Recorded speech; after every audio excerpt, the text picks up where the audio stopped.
سورۃ الاحزاب کی آیت نمبر 40۔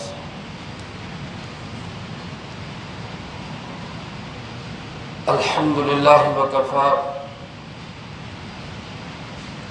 وسلام علی عبادہ الذین اصطفی، خصوصا علی سید الرسل وخاتم الانبیاء وعلى آلہ واصحابہ الاتقیاء۔ اما بعد فاعوذ باللہ من الشیطان الرجیم، بسم اللہ الرحمن الرحیم۔ ما كان محمد أبا أحد من رجالكم ولكن رسول الله وخاتم النبيين وكان الله بكل شيء عليما۔ ما كان محمد، حضرت محمد صلی اللہ علیہ وسلم نہیں ہے، ابا احد من رجالکم، تم میں سے مردوں میں سے کسی ایک کے بھی باپ، ولیکن رسول اللہ، لیکن وہ اللہ کے رسول ہیں، وخاتم النبیین، اور آخری نبی ہیں، وکان اللہ بکل شیء علیما، اور اللہ پاک ہر چیز کو جاننے والے ہیں۔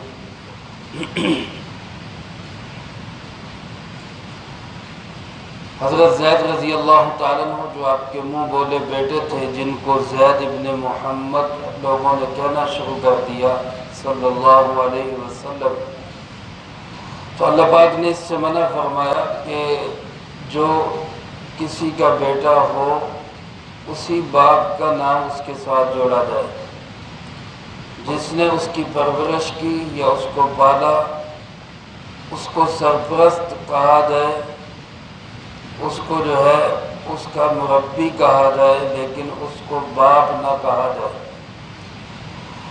تو اس کے بعد لوگوں نے حضرت زید بن حارثہ کو ان کے والد کے نام کے ساتھ پکارنا شروع کیا، زید بن حارثہ کہنا شروع کیا۔ پھر دوسرا مسئلہ عرب کے ہاں یہ تھا کہ ایسے جو منہ بولا بیٹا جس کو متبنہ کہا جاتا ہے، اس کو حقیقی بیٹے کی طرح سمجھتے تھے۔ جیسے کوئی کسی کا حقیقی بیٹا ہو تو بیٹے کی بیوی کے ساتھ باپ کا نکاح نہیں ہو سکتا، چاہے بیٹا طلاق دے دے یا خدا نخواستہ فوت ہو جائے۔ وہ لوگ سمجھتے تھے کہ جو لے پالک بیٹا ہے، متبنہ ہے، اس کا بھی یہی حکم ہے، حالانکہ اسلام میں ایسا کوئی حکم نہیں ہے۔ جو لے پالک بیٹا ہے، متبنہ بیٹا ہے، اس کی بیوی کے ساتھ یہ جو اس کا منہ بولا باپ ہے، یہ شادی کر سکتا ہے۔ چنانچہ حضرت زید رضی اللہ تعالیٰ عنہ کا حضرت زینب، جو آپ صلی اللہ علیہ وسلم کی پھوپھی زاد بہن تھی، ان سے نکاح ہوا، شادی ہوئی، رشتی ہوئی، نباہ نہ ہو سکا، طلاق کی نوبت آ گئی، تو طلاق کی عدت گزار کے حضرت زینب رضی اللہ تعالیٰ عنہ آپ صلی اللہ علیہ وسلم کے نکاح میں آئی۔ اللہ پاک نے فرمایا زوجناکہا، ہم نے خود نکاح کر دیا آپ کا زینب رضی اللہ تعالیٰ عنہ سے۔ تو جب یہ نکاح ہوا تو منافقوں کو، دین دشمنوں کو، رسول اللہ صلی اللہ علیہ وسلم کے دشمنوں کو باتیں بنانے کا موقع مل گیا۔ کہنے لگے لو جی اپنے بیٹے کی بیوی کے ساتھ شادی کر، اپنے بیٹے کی متعلقہ کے ساتھ ہی شادی کر لی، حالانکہ وہ کوئی حقیقی بیٹے نہیں تھے، تو ایک منہ بولے بیٹے تھے، اور اس کے ساتھ شادی کرنے میں کوئی شرعی قباحت نہیں۔ اسی بات کو واضح کرنے کے لیے اللہ پاک نے گزشتہ آیات میں بھی یہ بات واضح فرمائی، اور اس آیت میں بھی فرمایا کہ ما کان محمد ابا احد من رجالکم، حضرت محمد صلی اللہ علیہ وسلم تم مردوں میں سے کسی کے باپ نہیں ہیں۔ جب کسی مرد کے باپ ہے ہی نہیں تو یہ کیسے کہنا ٹھیک ہوا کہ بیٹے کی متعلقہ سے نکاح کر دیا، ان کا بیٹا ہی کوئی نہیں، کیونکہ رسول اللہ صلی اللہ علیہ وسلم کو اللہ پاک نے بیٹے عطا فرمائے، لیکن کوئی بیٹا بھی بالغ ہونے کی عمر کو نہیں پہنچا۔ رجال، رجل کی جمع، رجل کہتے ہیں بالغ مرد کو۔ آپ کے بیٹے بچپن میں ہی فوت ہو گئے تھے۔ علماء نے لکھا سب سے پہلے آپ کے بیٹے پیدا ہوئے جن کا نام تھا قاسم، اور انہی کی نسبت سے آپ کو ابو القاسم کہا جاتا ہے۔ دوسرے بیٹے آپ صلی اللہ علیہ وسلم کے عبداللہ تھے، اور انہی کا لقب طیب اور طاہر ہے، عبداللہ کو ہی طیب اور طاہر کہا جاتا ہے۔ دوسرے بیٹے یہ تھے، اور تیسرے بیٹے آپ صلی اللہ علیہ وسلم کے وہ حضرت ابراہیم علیہ السلام رضی اللہ تعالیٰ عنہ، حضرت ابراہیم رضی اللہ تعالیٰ عنہ جو حضرت ماریہ کے بطن سے پیدا ہوئے۔ یہ پہلے دو بیٹے حضرت خدیجہ رضی اللہ تعالیٰ عنہ کے بطن سے ہوئے، اور بعض حضرات نے لکھا کہ طیب الگ بیٹے ہیں، طاہر الگ بیٹے ہیں۔ اس اعتبار سے گویا آپ صلی اللہ علیہ وسلم کے 4 بیٹے تھے، لیکن بہرحال یہ ایک اختلاف ہے 3 تھے یا 4 تھے، لیکن جو بھی تھے یہ بچپن میں ہی فوت ہو گئے، چھوٹی عمر کے اندر۔ حضرت قاسم کی 2 سال عمر تھی، اسی طرح حضرت عبداللہ بھی چند ماہ زندہ رہے۔ حضرت ماریہ کے بطن، ماریہ قبطیہ جو آپ صلی اللہ علیہ وسلم کی باندھی تھی، پھر آپ نے ان سے شادی کی تھی، آپ کی زوجہ مطہرہ بنی، ان کے بطن سے ابراہیم کا تولد ہوا۔ تو جس وقت یہ آیت نازل ہوئی، پہلے بیٹے حضرت خدیجہ رضی اللہ تعالیٰ عنہ والے وہ فوت ہو چکے تھے، اور ابراہیم ابھی پیدا ہی نہیں ہوئے تھے۔ تو اس لحاظ سے یہ بات بھی ٹھیک ہے کہ لڑکا کوئی تھا ہی نہیں اس وقت جب یہ آیت نازل ہوئی، اور جو تھے وہ بھی بچپن میں ہی انتقال کر گئے، تو مرد کوئی بنا ہی نہیں۔ تو اللہ فرماتے ہیں تم میں سے کسی مرد کے باپ نہیں ہیں۔ جب تم میں سے کسی مرد کے باپ ہی نہیں تو یہ اعتراض کیسے ٹھیک ہوگا کہ اپنے بیٹے کی متعلقہ سے شادی کر دی؟ تو وہ بیٹا تو ہے ہی نہیں، وہ تو لے پالک ہے، تو متبنہ ہے، اس کو تو بیٹا بنایا تھا، وہ حقیقی بیٹے کی طرح نہیں ہے۔ اس لیے اس مسئلے کو واضح کرنے کے لیے اللہ پاک نے یہ بات واضح طور پہ فرمائی کہ حضرت محمد صلی اللہ علیہ وسلم تم مردوں میں سے کسی کے بھی باپ نہیں۔ بیٹیاں آپ صلی اللہ علیہ وسلم کی 4 تھیں۔ بعض لوگ اعتراض کرتے ہیں اور انکار کرتے ہیں کہ آپ کی صرف ایک بیٹی تھی حضرت فاطمہ رضی اللہ تعالیٰ عنہ، تو یاد رکھیں یہ بات بالکل غلط ہے۔ رسول اللہ صلی اللہ علیہ وسلم کی کتنی بیٹیاں تھیں؟ 4 بیٹیاں۔ سب سے بڑی بیٹی حضرت زینب رضی اللہ تعالیٰ عنہ، پھر ان کے بعد حضرت رقیہ رضی اللہ تعالیٰ عنہ، پھر حضرت ام کلثوم رضی اللہ تعالیٰ عنہ، اور سب سے چھوٹی لاڈلی پیاری بیٹی اور جنت کی ساری عورتوں کی سردار بیٹی حضرت سیدہ فاطمہ رضی اللہ تعالیٰ عنہ۔ تو یہ 4 بیٹیاں تھیں، یہ بالغ ہوئی ہیں، شادیاں ہوئی ہیں، ان کے بچے ہوئے۔ آپ صلی اللہ علیہ وسلم کی نسل خاتون جنت سیدہ فاطمہ رضی اللہ تعالیٰ عنہ سے آگے چلی۔ تو آپ علیہ السلام مردوں میں سے کسی کے بھی باپ نہیں ہیں، تو جب یہ نہیں تو اعتراض کا بھی کسی کو کوئی حق حاصل نہیں۔ تو جب یہ بات آئی کہ آپ کسی کے باپ نہیں، تو فوراً ذہن میں سوال آتا ہے کہ اللہ کا نبی تو پوری امت کے باپ کی طرح ہوتا ہے، جیسا کہ اسی صورت کے شروع میں گزر بھی چکا کہ النبی اولیٰ بالمؤمنین من انفسہم وازواجہ امہاتہم۔ تو نبی کریم صلی اللہ علیہ وسلم ایمان والوں کے لیے سب سے زیادہ قریب ہے، جان سے بھی زیادہ قریب ہے، سب سے زیادہ آپ کا حق ہے ہمارے اوپر، اور آپ کی بیویاں امت کی مائیں ہیں۔ تو جب آپ صلی اللہ علیہ وسلم کی ازواج امت کی مائیں ہوئی تو آپ کیا ہوئے؟ امت کے باپ ہوئے۔ ایک قرات بھی یہی حضرت عبداللہ ابن مسعود رضی اللہ تعالیٰ عنہ کی قرات میں تو یہ لفظ موجود ہے وَهُوَ أَبُوهُمْ، النبی اولا بالمؤمنین من انفسہم وازواجہ امہاتہم وہو ابوہم، آپ صلی اللہ علیہ وسلم امت کے باپ ہیں۔ تو جب کہا ما کان محمد ابا احد منکم، حضرت محمد صلی اللہ علیہ وسلم من رجالکم، تم مردوں میں سے کسی کے باپ نہیں ہیں، تو کہیں اس سے نبوت کی نفی تو نہیں ہوگی، روحانی باپ ہونے کی نفی تو نہیں ہوگی۔ اس لیے اللہ پاک نے آگے یہ لفظ ارشاد فرما دیا وَلَٰكِن رسول اللہ، ہاں وہ اللہ کے رسول ہے، یعنی روحانی باپ ہے امت کے، روحانی رشتہ ہے آپ کا، ساری امت کے ساتھ روحانی رشتہ ہے کہ آپ صلی اللہ علیہ وسلم پوری امت کے لیے ایسے ہے جیسے کوئی باپ اپنی اولاد کے لیے ہوتا ہے۔ اسی لفظ سے یہ بھی پتہ چلا کہ جب آپ کے بیٹے فوت ہوئے، نرینہ اولاد آپ صلی اللہ علیہ وسلم کے لڑکے آپ کے جب انتقال کر گئے، تو کافروں نے یہ کہنا شروع کر دیا کہ نعوذ باللہ آپ صلی اللہ علیہ وسلم تو ابتر ہے۔ ابتر کا معنی ہوتا ہے جس کی نسل نہ ہو، تو کہنے لگے کہ اس کا تو کوئی نام لینے والا نہیں ہوگا، اس کی تو نسل ہی ختم ہو جائے گی، بیٹے ہی کوئی نہیں ہے۔ تو اللہ پاک نے گویا واضح کر دیا کہ نام و نشان تو اس کا مٹے گا جو میرے محبوب کی دشمنی پہ آئے گا۔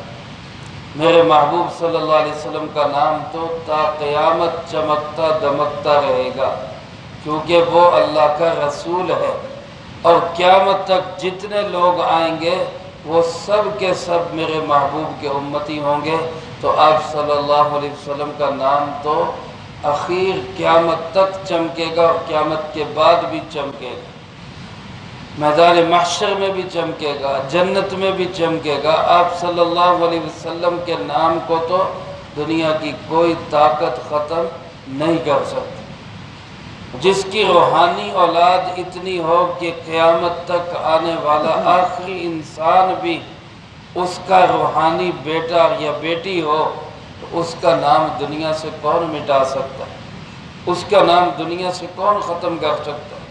اس لیے فرمایا وَلَٰكِن رسول اللہ، لیکن وہ اللہ کے رسول ہیں۔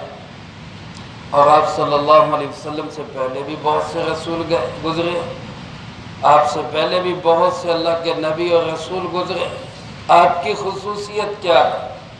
تو اللہ پاک نے آپ کی خصوصیت ارشاد فرمائی وَخَاتَمَ النَّبِيِّينَ، آپ کی خصوصیت یہ ہے کہ آپ آخری نبی ہیں۔ خاتم النبیین کا معنی کیا ہے؟ آخری نبی۔ سارے بولو خاتم النبیین کا معنی کیا ہے؟ آخری نبی۔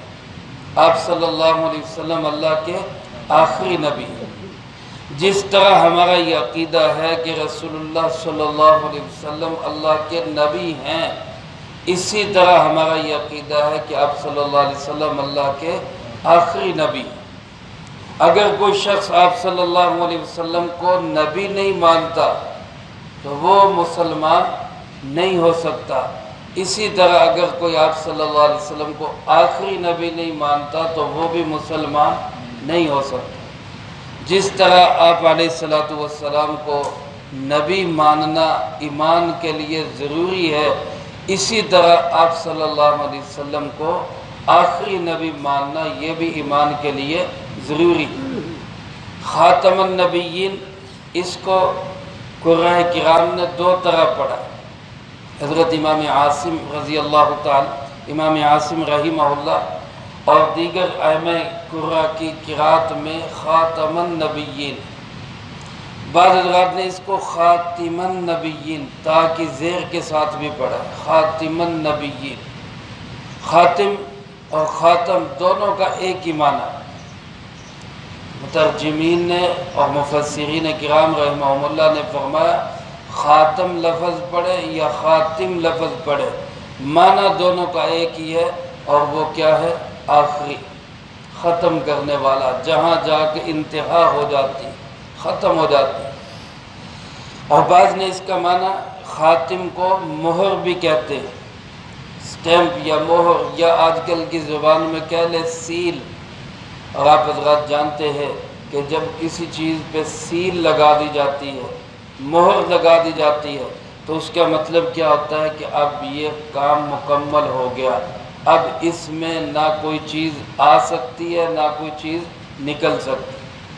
تو آپ علیہ الصلوۃ والسلام اگر نبیوں کی مہر بھی ہیں تو اس کا مطلب کیا ہے کہ اللہ نے آپ کو آخر میں بھیج کر سلسلہ نبوت بند کر دیا، نبوت کا دروازہ ہمیشہ کے لیے اب بند ہو گیا، اب کوئی نبی نہیں۔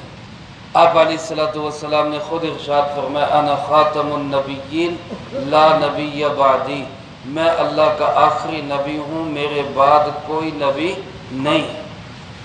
آج کل کے دور میں میرے محترم دوستو، مرزا قادیانی تقریباً 1900 کے شروع میں اس نے مختلف دعوے شروع کیے، کبھی نبوت کا دعویٰ، کبھی ذلی بروزی کا دعویٰ، کبھی جو ہے وہ مہدی ہونے کا دعویٰ، کبھی مسیح ہونے کا دعویٰ۔ یہ مختلف دعوے کرتے کرتے کبھی یہاں تک بھی پہنچ گیا کہ سارے نبیوں سے میں افضل ہوں، نعوذ باللہ من ذالک۔ یہ مرزا قادیانی خود کو کہتے ہیں۔ اللہ ہمیں ایسے لوگوں سے محفوظ فرمائے۔ تو رسول اللہ صلی اللہ علیہ وسلم نے ارشاد فرمایا تھا، پہلے سے پیشین گوئی فرما دی تھی کہ میرے بعد 30 بڑے بڑے دجال آئیں گے۔ 30 بڑے بڑے کیا آئیں گے؟ دجال۔ دجال کس کو کہتے ہیں؟ دجال کا معنی یہ ہوتا ہے جو آدمی اپنی کسی بات پہ ٹکے نہ، جو آدمی کسی بات پہ ٹکے نہ، گھوم جائے، کوئی بات ہو وہ ادھر سے ادھر پھر جائے، اس کو کہتے ہیں دجال۔ دجل سے ہے فریب کار، دھوکے باز، فراڈیا، اس کو کہتے ہیں دجال۔ مرزا قادیانی بھی ایسے ہی تھا، وہ کسی بات پہ ٹکا نہیں۔ جب کسی نے کہا کہ نبوت کہتا ہے ذلی، کبھی کہتا ہے بروزی، کبھی کہتا ہے جناب مہدی، کبھی کہتا ہے مسیح، کبھی کہتا ہے میں سب سے افضل۔ یہ محترم دوستو ایسے دجال پہلے بھی آئے ہیں، آج بھی اس کا یہ دجل چل رہا ہے، ہو سکتا آئندہ بھی آئے، لیکن ایک بات آپ صلی اللہ علیہ وسلم نے فرمایا، اچھی طرح ذہن نشین کر لو کہ میں اللہ کا آخری نبی ہوں، میرے بعد کوئی نبی نہیں۔ ہمارا دل دماغ عقیدہ یہی ہونا چاہیے کہ آپ صلی اللہ علیہ وسلم کے بعد ہم نبوت کے سٹیج پر، نبوت کے تخت پر کسی کو بیٹھنے کی اجازت نہیں دے سکتے۔ رسول اللہ صلی اللہ علیہ وسلم کی ختم نبوت کا تحفظ حضرات صحابہ اکرام رضی اللہ تعالی مجمعین نے بھی جانیں دے کر کیا ہے، اور انشاءاللہ العزیز ختم نبوت کے تحفظ کے لیے ہمیں اپنی جان بھی قربان کرنی پڑی تو ہم پیچھے، آواز نہیں آئی، ہم پیچھے انشاءاللہ ہم بھی اپنی جانیں قربان کریں گے ختم نبوت کے تحفظ کے۔ آپ صلی اللہ علیہ وسلم ابھی حیات تھے کہ مسیلمہ کذاب بہت بڑا اسلام کا دشمن تھا، اس نے نبوت کا دعویٰ کیا۔ اس کا اپنا بہت بڑا قبیلہ تھا، اپنے قبیلے کو ساتھ ملا لیا اور لوگوں کو ملا لیا اور دعویٰ کر دیا کہ میں اللہ کا نبی ہوں، نعوذ باللہ من ذالک۔ حضرت ابوبکر رضی اللہ تعالیٰ عنہ نے اس فتنے کی سرکوبی کے لیے سب سے پہلے مجاہد ختم نبوت بن کر حضرت ابوبکر میدان میں اترے اور لشکر بھیجا، اور بہت بڑی لڑائی کے بعد اس فتنے کو جڑ سے ختم کیا۔ اور علماء نے لکھا ہے یہ اسلامی تاریخ کی واحد لڑائی ہے جس میں سب سے زیادہ جانی نقصان ہوا، سب سے زیادہ جانی نقصان۔ 700 کے قریب وہ صحابہ اس میں شہید ہو گئے جو صحابہ قرآن کے حافظ اور دین کے عالم تھے۔ 700 صحابہ ختم نبوت کے تحفظ کے، تو گویا صحابہ نے جانیں دے کر یہ بتا دیا کہ سب کچھ قربان، لیکن ختم نبوت پہ کسی کو حملہ کرنے کی اجازت نہیں دی جا سکتی۔ تو میرے محترم دوستو، آج کا مسلمہ کذاب مرزا قادیانی ہے۔ ہم عہد کرتے اللہ رب العالمین سے قادیانی فتنے کو اس کے انجام تک پہنچانے کے لیے ہم انشاءاللہ اپنے علماء کی قیادت کے اندر جس طرح کی جد و جہد کرنے کی وہ ہمیں حکم دیں گے اور اجازت دیں گے، ہم اپنا اسی طرح تن من دھن قربان کر کے اس فتنے کو بھی مسلمہ کذاب کے فتنے کی طرح ختم کریں۔ اور میرے محترم دوستو، اس کے بعد بھی اگر خدا نہ خواستہ کوئی فتنہ اٹھے گا تو ختم نبوت کے محافظ انشاءاللہ اس فتنے کو بھی دبائیں۔ اور اگر کوئی اس میں لفظی تعویل کرے گا کہ نہیں جی خاتم النبیین کا معنی جی آپ سب سے افضل نبی ہیں، آپ با کمال نبی ہیں، تو یاد رکھیں اس میں بھی کوئی شک نہیں، آپ سب سے افضل ہیں، سب سے کمال والے ہیں۔ اور آپ حضرات جانتے ہیں جب کمال اپنی انتہا کو پہنچ جائے تو پھر اخیر ہو جاتی ہے۔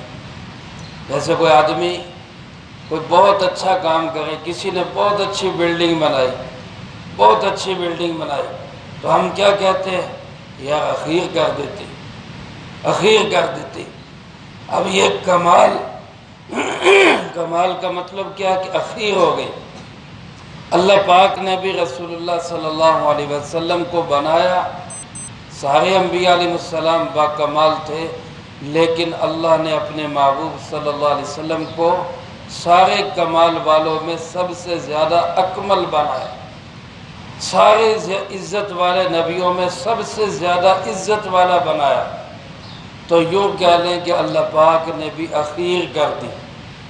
تو جب اخیر ہو گئی تو اس کے بعد کسی کی ضرورت ہی کوئی نہیں رہ گئی، ختم ہو گئی ضرورت۔ اور ایک حدیث پاک میں آپ نے یوں ہی مثال دے کے سمجھایا کہ یوں سمجھو کہ جیسے کسی ایک آدمی نے محل تیار کیا، ایک عالی شان محل بنایا، لوگ آ رہے ہیں اس محل کو دیکھ رہے ہیں اور دیکھ کے کہہ رہے ہیں واہ واہ کمال کا محل، لیکن فرمایا ایک اینٹ اس میں لگی ہوئی نہیں، ایک اینٹ چھوڑ دے۔ اور فرمایا لوگ کہتے ہیں کہ وہ ایک اینٹ کہاں ہے؟ تو آپ نے فرمایا کہ میں اس نبوت کے محل کی آخری اینٹ ہوں، اب وہ نبوت کا محل مکمل ہو گیا، اب اس کے بعد کسی کی ضرورت ہی نہیں۔ اور پھر میرے محترم دوستو، کوئی سونا خوبصورت اور اعلیٰ درجے کا بیان کرنے والا اور بہترین آئے تو ہم تو اس کو بھی نبی ماننے کے لیے تیار نہیں۔ اور مرزا قادیانی تو ویسے ہی یک چشم گل اور کانا تھا، اس کی تو ایک آنکھ ہی نہیں تھی۔ اب آپ حضرات دیکھیں موٹر وے پر جائیں یا کسی مین روڈ پہ جائیں اور ٹرک کی ایک بتی ہو تو ایک بتی والے ٹرک کو تو پولیس نہیں چلنے دیتی، تو ایک بتی والا نبی کدھر ہو سکتا؟ اللہ کا نبی، اللہ کے نبی بغیر کسی عیب کے پیدا ہوئے۔ جتنے بھی نبی اللہ پاک نے بھیجے آدم سے لے کے حضرت محمد صلی اللہ علیہ وسلم تک، کسی نبی کے اندر جسمانی طور پہ کوئی عیب نہیں تھا، کوئی نبی لنگڑا نہیں تھا، کوئی نبی لولا نہیں تھا، کوئی نبی کانا یا اندھا نہیں تھا۔ اللہ نے سارے نبیوں کو حسن و جمال کا شاہکار بنا کے پیدا کیا۔ اور یہ اللہ معاف کرے ایسا ہے کسی کی شکل پہ کہنا نہیں چاہیے، لیکن اس مرزا قادیانی کی شکل پہ لعنتیں ایسی پڑی ہے کہ آج تصویر بھی دیکھیں تو طبیعت صاف ہو تو الٹی آنے لگ جاتی، اس کی شکل دیکھ۔ تو اس طرح کا آ کے کہتا ہے جی میں بھی اللہ کا نبی ہوں، نعوذ باللہ من ذالک، چھتردہ پھیرے اس کو نبی۔ یہ تو اگر اس کی کتابوں کو پڑھے تو یہ تو کوئی ایک نارمل انسان بھی نہیں لگتا، نارمل انسان بھی نہیں لگتا۔ ایسی حفوات اور ایسی بکواسات سے بھری ہوئی اس کی کتابیں۔ ہم تو قادیانیوں کو کہتے ہیں کہ تم اور کچھ نہ پڑھو، صرف مرزے کی کتابوں کو ہی غور سے پڑھ لو تو خود فیصلہ کر لو کہ یہ کوئی اچھا اور سمجھدار اور نارمل انسان بھی ہے۔ کتابیں پڑھ کے انسان کہے گا کہ یہ تو کوئی پرلے درجے کا احمق اور بے وقوف اور پاگل انسان ہے۔ اس کو لوگ کہتے ہیں کہ جناب یہ بھی نبی ہے۔ اور شرم آنی چاہیے ان لوگوں کو جو اس بے ایمان کو رسول اللہ صلی اللہ علیہ وسلم کے تخت پہ بٹھانا چاہتے ہیں، نعوذ باللہ من ذالک۔ تو یاد رکھیں آپ صلی اللہ علیہ وسلم کے بعد کوئی نبی نہیں، آپ صلی اللہ علیہ وسلم کے بعد زور سے بولیں کوئی نبی نہیں۔ حضرت امام اعظم ابو حنیفہ رحمہ اللہ کے دور میں ایک شخص نے اسی طرح نبوت کا دعویٰ کیا کہ میں اللہ کا نبی ہوں، اور وہ کہنے لگا کہ مجھ سے اگر کسی نے معجزہ دیکھنا ہے تو میں معجزہ بھی دکھا سکتا ہوں، میں معجزہ بھی دکھا سکتا ہوں نبوت۔ تو امام ابو حنیفہ رحمۃ اللہ علیہ، اللہ ان کی قبر پہ کروڑوں رحمت نازل فرمائے، امت کی قیامت تک رہنمائی کر گئے۔ آپ نے فرمایا کہ جو اس کا معجزہ دیکھنے بھی جائے گا وہ بھی دائرہ اسلام سے خارج ہوگا، وہ بھی کافر ہو جائے گا، کیونکہ معجزہ دیکھنے جانے کا مطلب یہ ہے کہ یار کہیں اللہ کا نبی ہو ہی نہ، تو اس کا مطلب ہے کہ ختم نبوت میں شک پیدا ہو گیا، اور جب شک پیدا ہو گیا تو ایمان ختم ہو گیا۔ ہمیں تو لازوال یقین ہے، پکا یقین ہے کہ اللہ کے محبوب حضرت محمد صلی اللہ علیہ وسلم اللہ کے آخری نبی ہیں، پکا یقین ہے۔ کوئی ہواؤں میں اڑتا ہوا بھی نظر آئے، کوئی پانیوں پہ تیرتا ہوا بھی نظر آئے، کوئی مردوں کو زندہ کرتا ہوا بھی نظر آئے، ہم پھر بھی کہیں گے رسول اللہ صلی اللہ علیہ وسلم اللہ کے آخری نبی ہیں۔ اس لیے میرے محترم دوستو، کسی بھی قسم کے شبہ میں پڑھنے کی ضرورت نہیں، ختم نبوت کا تحفظ کیا ہے اور انشاءاللہ مستقبل میں بھی کرتے رہیں گے۔ فرمایا اللہ پاک نے یہ واضح کر دیا آپ کی سب سے بڑی خصوصیت۔ آپ نے فرمایا مجھے اللہ نے 6 بڑی بڑی خصوصیات عطا کی ہیں، ان میں سے ایک خصوصیت یہ ہے کہ اللہ نے مجھے خاتم النبیین بنایا۔ سارے نبی نبی ہیں، رسول ہیں علیہ السلام، آخری نبی خاتم النبیین وہ صرف اور صرف آپ صلی اللہ علیہ وسلم۔ اللہ پاک فرماتے ہیں لہٰذا آئندہ کوئی شخص نبی کریم صلی اللہ علیہ وسلم پہ اس قسم کا اعتراض نہ کرے کہ آپ نے جناب اپنے بیٹے کی بیوی سے شادی کر لی، کیونکہ آپ کا کوئی بیٹا نہیں ہے، روحانی اولاد ساری امت ہے، حقیقی بیٹا کوئی مرد نہیں ہے۔ اگر کوئی ایسا کرے گا تو اللہ فرماتے ہیں وَكَانَ اللَّهُ بِكُلِّ شَيْءٍ عَلِيمًا، اللہ کے نبی کے متعلق بھونکنے والا، بکواس کرنے والا یہ نہ سمجھے کہ میں چھپ جاؤں گا، اللہ فرماتے ہیں میرے علم میں ہے سب۔ کان اللہ بکل شیء علیما، دنیا والے اس کو چھپا بھی لیں گے، یہاں سے بھگا بھی دیں گے، جیسے آسیہ ملونہ کو، گستاخہ کو اس حکومت نے باہر نکال دیا، ابو بکر رضی اللہ تعالیٰ عنہ کے گستاخوں کو باہر نکال دیا، تو دنیا والے پردے ڈال بھی لیں گے، لیکن اللہ فرماتے ہیں مجھ سے چھپ کے کہاں جائیں، مجھ سے تو نہیں چھپ سکتے، اللہ ہر چیز کو جاننے والا۔ تو میرے محترم دوستو، آج اسی بات کو ہم بھی رسول اللہ صلی اللہ علیہ وسلم کی عزت و ناموس کے لیے، اللہ کے محبوب کی ختم نبوت کے تحفظ کے لیے اللہ کے سامنے عہد کرتے ہیں۔ اللہ ہمیں اپنی جان، تن، من، دھن، بچے، آل اولاد سب اپنے محبوب پہ قربان کرنے کی توفیق نصیب فرمائے، جو کہا سنا اس کو زندگی میں لا کے دوسروں تک پہنچانے کی توفیق عطا فرمائے۔ اللہم انت السلام ومنک السلام، تبارک ربنا وتعالیت یا ذی الجلال والاکرام۔ اللہم اعنا علی ذکرک وشکرک وحسن عبادتک۔ اللہم احسن عاقبتنا فی الامور کلیہا واجرنا من خزی الدنیا وعذاب الآخرہ۔ اللہم باقیتا کباقیت الولید، اللہم استر عوراتنا وآمن رواتنا، اللہم انا نجعلک فی نحورہم ونعوذ بک من شرورہم، اللہم اکفنا بحلالک عن حرامک واغننا بفضلک عن من سواک، اللہم اکفنا کل مہم من حیث شئت ومن این شئت، رب اغفر وارحم وانت خیر الراحمین، رب ارحمہما کما ربیانی صغیرا، ربنا تقبل من